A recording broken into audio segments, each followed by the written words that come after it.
السلام عليكم ورحمة الله تعالى وبركاته، ازي حضراتكم جميعا؟ يا رب تكونوا بخير يا رب.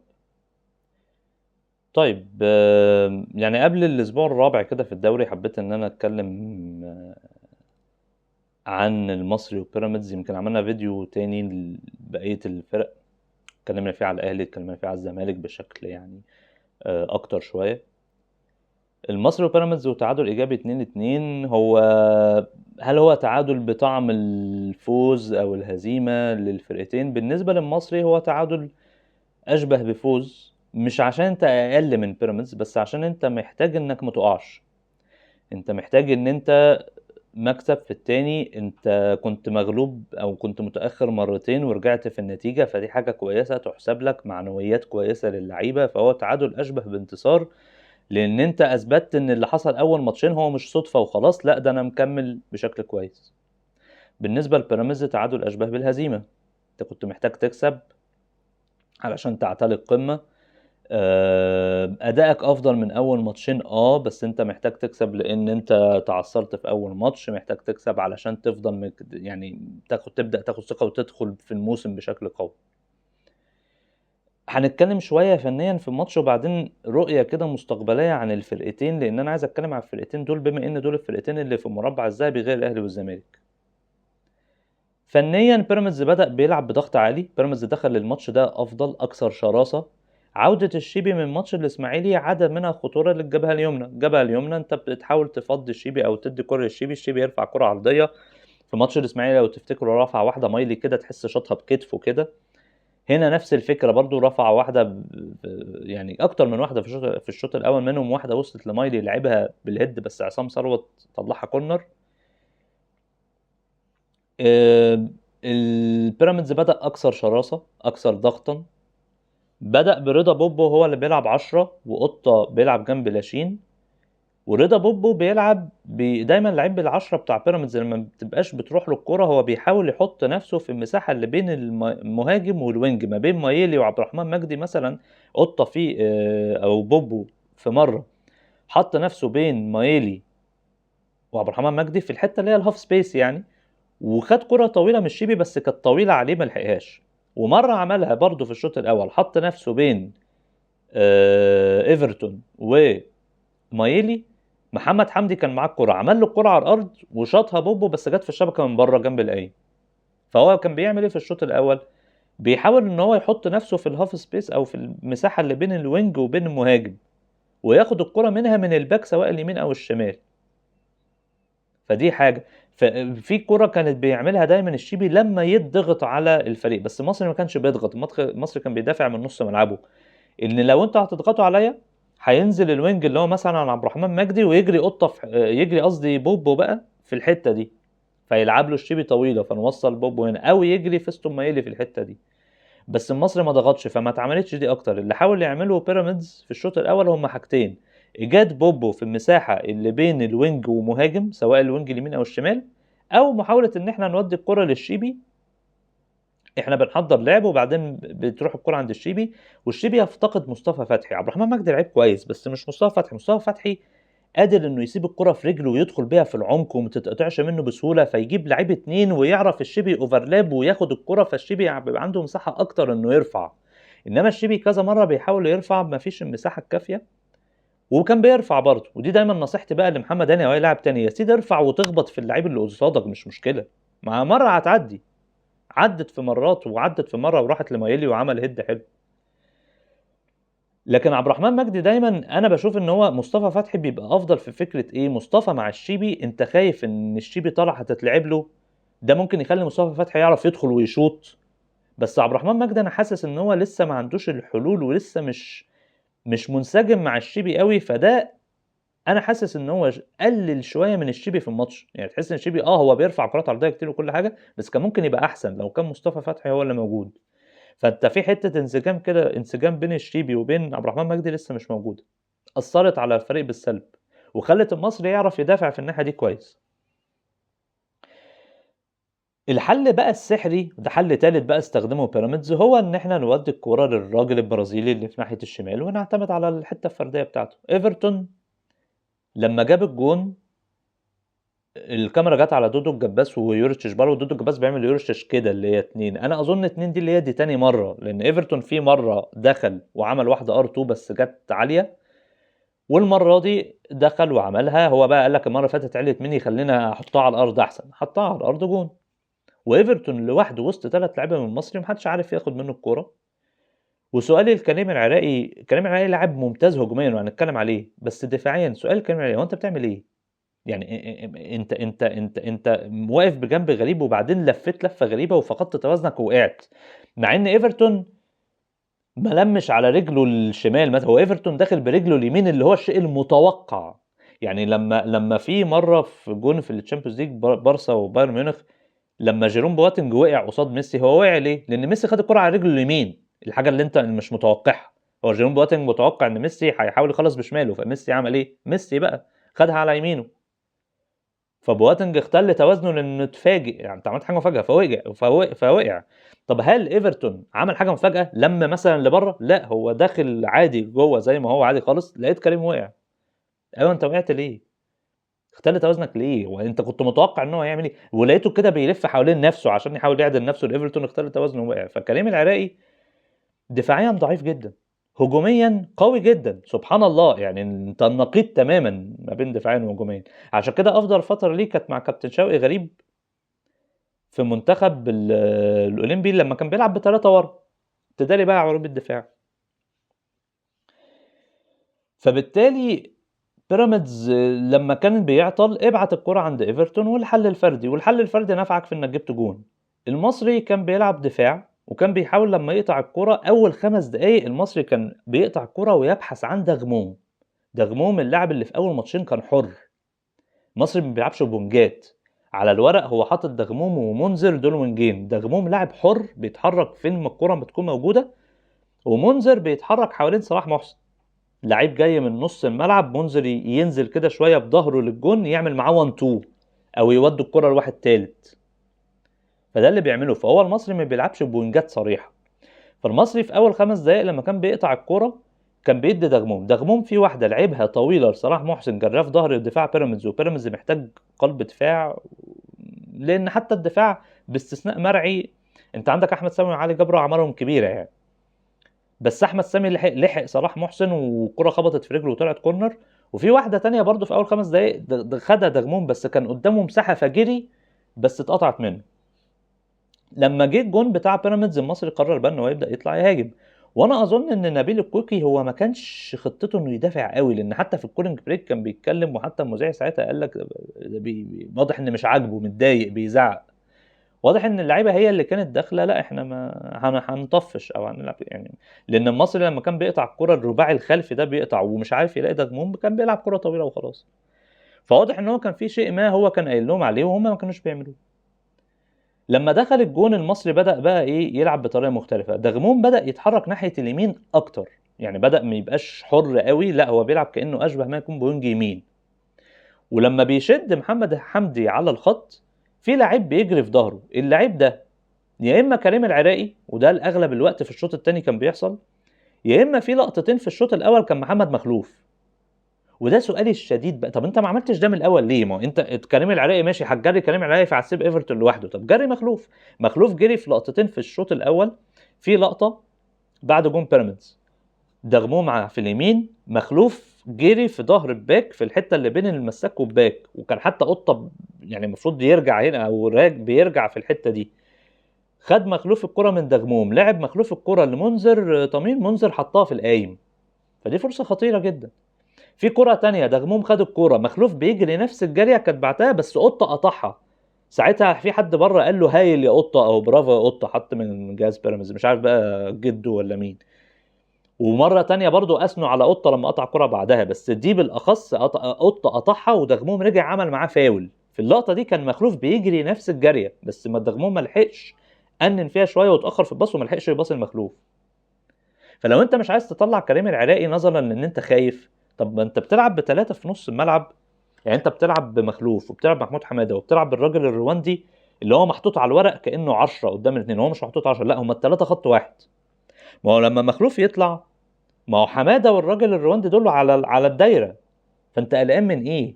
ليه ما لعبتش بالخطه دي من الاول؟ لما يبقى معاك الكوره حاول تودي دغمون في اليمين وتوصل له وتجري مخلوف زي ما انت عملت بعد الجون بالظبط. فليه ده ما حصلش من الاول؟ هل دي كانت تعليمات المدرب وهو كان متضايق عشان ما بتتنفسش فاللعيبه اللي عملت كده، ولا انت كمدرب لا انت قلت لهم او مدير فني قلت لهم لا انتوا هنطفش وندافع، ولما جه الجون بقى بدات تعمل ده؟ ليه الانديه المصريه دايما بتتحرك بعد ما يدخل فيها جون؟ ده سؤال. لان ده مهم جدا لشخصيتك كنادي مصري لو انت عايز تذهب بعيدا في المنافسه. ما تستناش لما يجي فيك الجون وتتحرك. فاتعملت الكرة دي في الشوط الاول. الشوط الثاني اللي بقى بيجري بقى بيحاول ياخد الكرة بقى كريم العراقي مش مخلوف. وكريم العراقي جري، وهو بقى جري، هو اصلا خد الكرة وجري هو في الكرة بتاعه الجون الاولاني، ودغمون كان على اليمين برضه بس ما كانتش معاه الكرة، كانت مع كريم وكريم باصاها ومنذر عملها وراحت لدغموم اللي قطم بقى لجوه وشاطها. وجري برضو كريم وخد الباصه من عمر الساعي ساعتها ان لم تخن الذاكره، اللي هو بقى كان كان ساعتها على اليمين، بس عمر ما كانش طول الماتش على اليمين، هو المفروض ميدو جابر نزل فكان هو اللي بقى على اليمين، بس في حريه حركه عند لعيبه المصري اللي في الخط الامامي. ميدو جابر لما نزل في الشوط الثاني انا توقعت ان خلاص ميدو هيمسك اليمين دايما وهنلعب بقى اللعبه دي على طول، لا ده انا فجاه لقيت عمر الساعي هو اللي في اليمين وميدو جوه. حريه حركه. وجري كريم في ظهر اظن بقى كان حمدي او اللاعب اللي مع عمر الساعي بصاله، كريم خد البلن. الجون بتاع بيراميدز الثاني كرة حلوه من قطه بصراحه، قطه عملها بشكل حلو، قطه عمل ماتش حلو سواء استخلاص دفاعي، وقطه كان دور الدفاعي كبير لان قطه ما كانش بيلعب قدام الاثنين اللي في النص ك10، لا قطه كان بيلعب واحد من الاثنين اللي في العمق نظرا طبعا لغياب وليد الكارتي وان انت مش بتلعب بلاتي توريه، وكان بوبا هو اللي بيلعب قدام شويه. فقطه عملها بشكل حلو المايلي، ومايلي ظبط نفسه مع الاوفسايد مع ان هو ما وقعش اوفسايد بصراحه، حلو جدا، مهاجم راس حربه يعني ما شاء الله، وجابها جون. بس انا عجبني في المصري فكره ان الجونين بتوعك معتمدين على ان كريم العراقي بيطلع يهاجم. طب الكلام ده بيحصلش من الاول ليه يا باشا؟ طب ما تطلع كريم العراقي يهاجم وانت حاطط 3 في وسط الملعب ستاره دفاعيه، فلو الكره اتقطعت وراحت لايفرتون ما واحد فيهم يروح له. فليه ده ما كانش بيحصل الا لما دخل فيك الجون؟ ده السؤال. فالمصري اعتمد على الفكرتين. في فكره كان بينفذها في اول ماتشين دايما، والفكره دي ما كانش بتنفذ هنا كتير بس كان بيحاول فيها، ان منذر طمين يتحرك حوالين صلاح محسن ويحاول يعمل 1 2 مع لعيب جاي بوشه بالكره من نص الملعب، ودي ما اتعملتش كتير. لكن اللي اتعملت كتير واجدت ونفعت بشكل كويس جدا ان في واحد بيشد لعيب على الخط ناحيه اليمين وبيجري مخلوف في الشوط الاول او كريم العلاء في الشوط الثاني، وكريم كان هجوميا ممتاز بالفكره دي وياخد الباص وواخد باص في مكان خطير.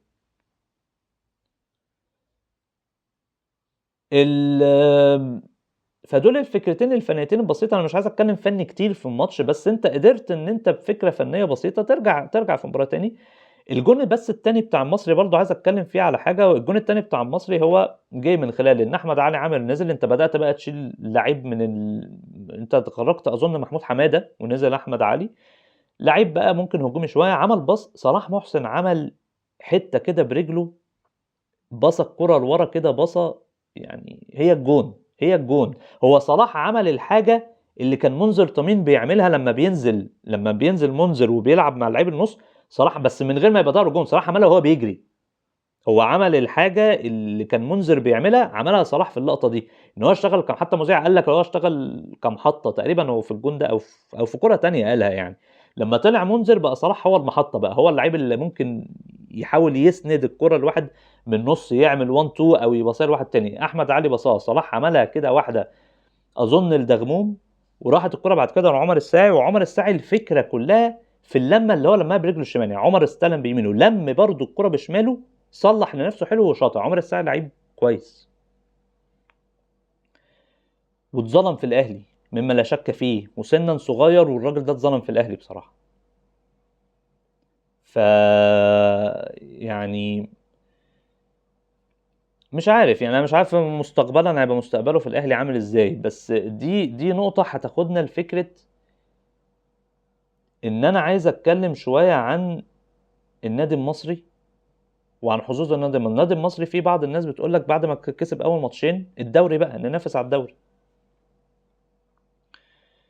منافسه الدوري الموسم ده صعب قوي، لان الاهلي داخل عايز ياكل الاخضر واليابس، لان الاهلي خسر افريقيا فمش عايز يفرط في ولا حاجه ولا حتى الدوري. بيراميدز داخل عايز ياخد الدوري لانه ما خدوش السنه اللي فاتت والحوارات اللي حصلت. الزمالك عايز يرجع تاني فعايز يرجع ينافس على الدوري. فمنافسه الدوري الموسم ده بالاخص صعبه، صعبه جدا. الثلاث فرق داخلين مركزين بفكر كبير جدا على فكره ان هم ينافسوا. طب المصري عايزين ناخد دوري، ما من حقنا برضو صح، بس ممكن الموسم القادم. طب تعمل ايه الموسم ده بقى لو انت بتفكر في التطور؟ خلي بالك انت خدت مركز رابع موسمين ورا بعض، فطبيعي ان انت تبدا تفكر الخطوه الجايه ايه بقى. يعني انا عايز بقى اعلى بقى، مش هفضل طول عمري رابع. الخطوه المنطقيه للنادي المصري في الموسم ده انك تاخد بطوله. البطوله دي يا اما بطوله كاس مصر، يا اما وانا نفسي تبقى الكونفدراليه. مش عشان الزمالك يخسر، الزمالك كده كده الموسم ده داخل شويه تحت شعار ان انا عايز ارجع دوري ابطال، فهيبقى تركيزه في الدوري اكتر. الزمالك ممكن الكونفدراليه وممكن لا، بس ممكن الكونفدراليه يعني ما تبقاش اولويه قوي قصاد ان هو عايز. يعني لو قدامك ماتش في الدوري وماتش في الكونفدراليه، انا مش هريح في الدوري الا اذا هو فقد بقى الامل مبكرا يعني. بس الزمالك عايز يرجع لدوري الابطال بقوه، فبالنسبه له لا، ده انا عايز انزل احرق في ماتشات الدوري دي بنزين جامد. فممكن ده ياخد من تركيزه في الكونفدراليه. وغير كده انت منافسينك في الكونفدراليه مش كتير. والسنه اللي فاتت انت طلعت من سيمبا اللي هو اظن يعني، هو سيمبا بعد كده طلعوا نهضة بركان تقريبا، يعني هو وصل يا سيمي فاينال يا فاينال يعني. سيمبا فريق كبير يعني، سيمبا كان بيناطح الاهلي في فتره من الفترات، فريق كبير يعني. فانت منافسينك مش كبار قوي. نهضة بركان مش موجود في الكونفدراليه السنه دي لانه خد الدوري. يمكن يقول لهم معلش انا عايز العب كونفدراليه معلش بتاعتي. وعلى فكره انت تقدر تعمل اللي عمله نهضة بركان. نهضة بركان وصل انه خد الدوري، عارف ليه؟ لانه خد كونفدراليه في الاول، خد واحده في الثانيه، عمل لنفسه اسم في افريقيا وبيشترك في السوبر الافريقي. فقدر يجيب معين الشعباني اللي هو مدرب كان بيدرب الترجي وخد دوري وخد دوري ابطال. ليه قدر يجيبه؟ لان احنا نهضة بركان فريق لنا اسم في افريقيا، حتى لو ما خدتش دوري مغربي بقالي كتير او ما خدتوش قبل كده، بس انا باخد كونفدراليه كتير. فالكونفدراليه عملت له اسم، فقدر يجيب معين، فقدر ياخد دوري. فلو انت عايز تاخد دوري في سنه ما، ابدا بان انت تاخد بطوله السنه دي كاس مصر او الكونفدراليه. الكونفدراليه بالنسبه لي اثارها كمان اكبر لو انت قدرت تاخدها، وتقدر تاخدها حتى لو ده اثر في ان انت ما تاخدش مربع ذهبي. ما انت لو كسبت الكونفدراليه هتضمن ان انت تلعب كونفدراليه السنه الجايه. فركز في الكونفدراليه. وانت بتتكلم على مدرب درب انديه كبيره ولعب في بطولات افريقيه، فيقدر يعمل ده، يقدر يعمل ده مليون في الميه. لو كسبت الكونفدراليه السنه دي هتقدر تحط اسمك في افريقيا بشكل قوي زي ما بيراميدز عمل السنه دوري الابطال غير الكونفدراليه مليون في الميه، بس هتدخل اسمك، هتلعب سوبر افريقي يكفي السنه الجايه.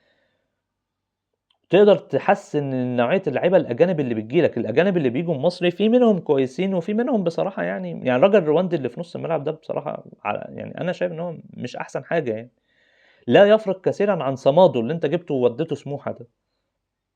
لما تكسب في ناس كويسه، منذر كويس، دغموم كويس. فانت لما تكسب كونفدراليه هتحسن من قيمه اللعيبه الاجانب اللي هيجولك، فتجيلك لعيبه بكواليتي اعلى، فتعرف تعمل شغل احسن في الدوري. زائد بقى حاجه للمصري، ودي بقولها للمصري لان المصري، انا ليه عايز اتكلم عن مصر كتير؟ لان المصري يعتبر اخر الانديه الجماهيريه اللي لسه ماسكه نفسها غير الاهلي والزمالك. وده بنسبة كبيرة بسبب الفلوس اللي بيحطها مستر كامل أبو علي. مستر كامل أبو علي هو هيكمل كرئيس النادي المصري إلى أن يقرر هو ذات نفسه إن هو ما يكملش. السؤال بقى بعد كده هتعمل إيه؟ أنا شايف إن المصري لازم يرجع لفكرة إن يبقى عندك قطاع لعيبة قوية النهارده مين من ناشئين المصري موجود؟ كريم العراقي يمكن من المصري، أنا مش عارف كريم العراقي نشأته من فين قوي، بس غير كده أنت باقي اللعيبة كلها من بره يعني. حتى أحمد علي عامر ده اللي هو أنت فاكره صغير في السن شوية مثلا، ده جاي من نجوم، فما فيش. عمر الساعي من الإسماعيلي، وهنا مربط الفرس. النادي المصري بما ان الإسماعيلي حاليا مش في افضل حال، ودي مش خيانة اللي انا اقوله، ده مش خيانة. النادي المصري لازم يركز انه يدور على مواهب في منطقة القنال كلها، السويس، بورسعيد، بورفؤاد، الإسماعيلية. بما ان انت عندك موهبه الاسماعيليه عمر الساعي، حتى لو على سبيل الاعاره مثلا أو حاجه، انت لازم تخلص عمر، انت لو عايز تستفيد بقى انت لازم تخلص عمر الساعي من الاهلي اصلا. وجالك باهر محمدي اللي هو كان في الاسماعيلي سابقا، فانت لازم تركز وممكن كمان تستريتش المنطقه بتاعتك وتروح مثلا دمياط. دمياط مش بعيد عن اسماعيليه، بس دمياط محسوبه دلتا يعني. بس انا قصدي اقول لك ايه، انك بتروح الاماكن القريبه منك. ليه؟ هيبقى سهل انك تدور فيها على لعيبه، زي فكر الانديه الجماهيريه زمان. زمان اي لاعب في الدلتا كان بيروح منصوره، يروح محله. ما دي الانديه اللي موجوده. عمرو زكي من منصوره ظهر فين؟ في المنصوره، مش محتاجه كلام. عمر الساعي في الاسماعيليه، من الاسماعيليه ظهر فين؟ في الاسماعيلي. هي دي الفكره. فانت الذكاء بتاعك انك تخلي منطقه القنال ده منبع ليك. وخلي بالك ان الاهلي والزمالك هم بيحاولوا يجيبوا مواهب من بعيد وبتاع، بس الاهلي والزمالك في النهايه هم من زمان ما بيعملوش التدوير ده، مش بيروحوا الكره والنجوع بكثره زي انديه المحافظات ما كانت بتعمل. وده كان السلاح اللي الانديه زي الاسماعيلي او المنصوره او المحله بيعرف يحارب بيه الاهلي والزمالك، حتى لو على فترات متباعده. ان احنا بنعرف نجيب مواهب انت ما بتعرفش تجيبها، وبتاخدها بعد كده بفلوس، بس احنا بناخد فلوسك في النهايه يعني. فالمصري محتاج ان هو يقوي القطاع، محتاج ان انت تدور على مواهب في منطقة القنال وتجيبها عندك. المصري عنده تاريخ. انا رحت بورسعيد، قعدت هناك فترة، قعدت حوالي 10 شهور. المصري يمتاز عن بيراميدز بالتاريخ. وعلى فكرة عدم وجود تاريخ لبيراميدز ده هنتكلم عليها، ممكن نبقى نعملها في فيديو تاني عشان الفيديو ده ما يطولش قوي. انت ممكن تستغلها كميزة، بس المصري عنده ميزة. عندك بطولة كاس مصر انت خدتها قبل كده في التسعينات، عندك جيل في التسعينات بتتكلم بيه، عندك سيف داوود، عندك ساحة في بورسعيد، كذا ملعب كرة ورا بعض كده، هم ساحة اسمها ساحة إبراهيم المصري، أنا لعبت فيها كورة لما رحت هناك. عندك تاريخ، استغل التاريخ ده. استغل التاريخ ده في القناة. استغل إن أنت أي واحد هناك الطبيعي إنه يجيلك. مش طبيعي ولا منطقي إن أنت تبقى بتدور على مواهب أو بتحاول تعمل فرقة، وكان معاك كابتن حسام حسن وبيحاول يجيب لعيبة، وعلى بعد خطوتين منك في نادي المريخ السوداني، قصدي المريخ البورسعيدي، السوداني ده حاجة تانية، في نادي المريخ البورسعيدي كان في ابراهيم عادل. يعني مش منطقي ان على بعد خطوتين في ابراهيم عادل اللي هو دلوقتي يعتبر من افضل المواهب المصريه ما شاء الله ربنا يبارك، وما يروحلكش. ده على بعد خطوتين منك. الطبيعي ان لاعب زي ابراهيم عادل لازم يعدي على المصري، ده الطبيعي. فانت لازم تعمل كده، لازم تخلي نفسك بوابه القنال، لان انت الوحيد النهارده اللي عندك المقدره دي. ولو جالك لعيب متربي في الاسماعيليه وقرر انه يلعب في المصري، هي مش خيانه. هو الاسماعيلي والمصري مش اعداء، الاسماعيلي النهارده مش احسن حاجه، خلينا نتكلم بصراحه يعني. استفيد بدي. استفيد ان انت عندك منطقة كبيرة، اقليم كده تقدر تجيب منه لعيبة. لان انا مش عارف انت هتفضل لحد امتى بتدفع فلوس. فلازم تفكر بناحية تانية، انك تصرف شوية فلوس في القطاع وتدور على مواهب وتحطهم عندك، وهتبيع لعيبة زي ما بعت جاد. يعني انت لما بعت جاد يعني انت خلاص وقفت قوي يعني؟ ما انت مع يا عم عصام ثروت هيقضي الدنيا، احنا كلنا عارفين حراس مصر كلهم زي بعض يا عم الحاج. فعادي يعني، بيع جاد خد لك فيه 30 مليون تقريبا زي ما خدت او حاجه، ما كويس.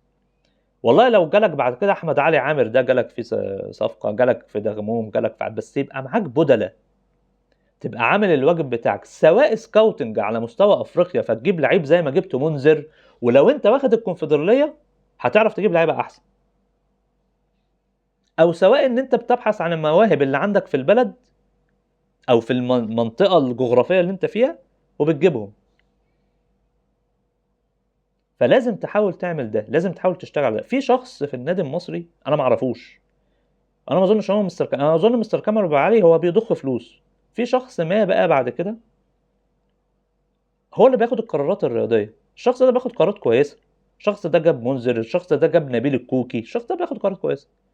بس انت ناقصك شويه تكات كده. يعني انا اسف ان انا انا بقول لك فكره يا باشا، ممكن اللي انا بقوله ده يبقى غلط، ممكن اللي انا بقوله ده يبقى مستحيل عمله، انا بطرح لك فكره. زي ما طرحت الاهلي فكره انك روح شوف الدوري التونسي والمغربي والجزائري، شوف اول 4 فرق وشوف المراكز بتاعت الثمانية المدافع، وسكاوت كده الناس دي اتفرج عليهم لمدة موسم.